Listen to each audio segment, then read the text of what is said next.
बोए पेड़ बबूल का तो आम कहां से होए। ये कहावत बिल्कुल ठीक बैठती है चाइना पर, क्योंकि जब कुकर्म ही इतने ज्यादा हो तो उसका परिणाम तो बुरा ही होगा।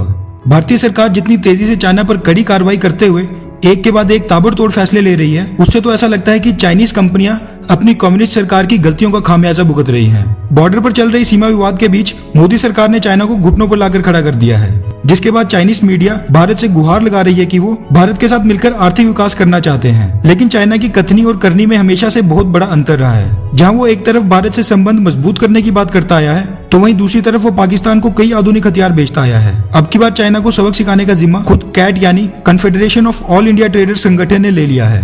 कैट ही भारत की वो ऐसी ट्रेड बॉडी है जिसने अकेले ही चाइना को घुटनों पर लाकर खड़ा कर दिया है। दरअसल कैट ने पहले तो 500 से ज्यादा सामानों की लिस्ट जारी की थी जो चाइना से आयात होती थी। कैट ने इन सभी सामानों के आयात पर रोक लगा दी है, क्योंकि इनका विकल्प भारत में पहले से है। उसके बाद कार्रवाई को आगे बढ़ाते हुए कैट ने 3000 और सामानों की लिस्ट जारी की है, जिसके निर्माण में इस्तेमाल होने वाली वस्तुएं चाइना से मंगाई जाती हैं। कैट का कहना है कि भारतीय कंपनियों के पास इसका भी विकल्प है और वो जल्द ही इनका निर्माण भारत में शुरू करेंगी, जिसके बाद इन सभी 3000 वस्तुओं के आयात पर भी रोक लगा दी जाएगी। इससे पहले कैट ने चाइना से राखियों के आयात पर भी रोक लगा दी थी, जिससे चाइना के व्यापारियों को 4000 करोड़ तक का नुकसान हुआ था। गौर करने वाली बात यह है कि बॉयकॉट चाइनीज गुड्स अभियान की सफलता का श्रेय पूरे का पूरा कैट को जाता है, क्योंकि वो चाइना से उन चीजों का आयात ही नहीं कर रहे जिनका भारत में विकल्प है। तो ऐसे में फिर बाजार में चाइनीज सामान कैसे बिकेगा।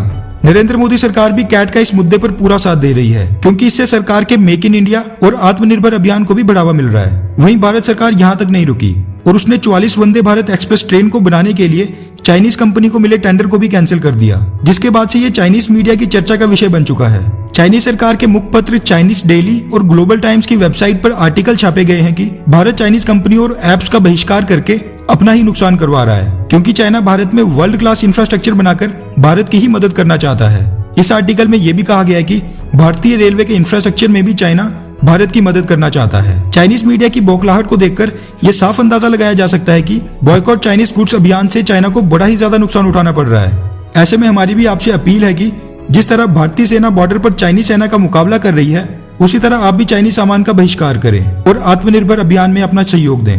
वैसे आपकी इस बारे में क्या राय है, नीचे कमेंट करके जरूर बताएं। अच्छा सुनो, चैनल को सब्सक्राइब करो, उसके बाद घंटी बजा देना ताकि अगली वीडियो आपसे मिस ना हो पाए। Thank you.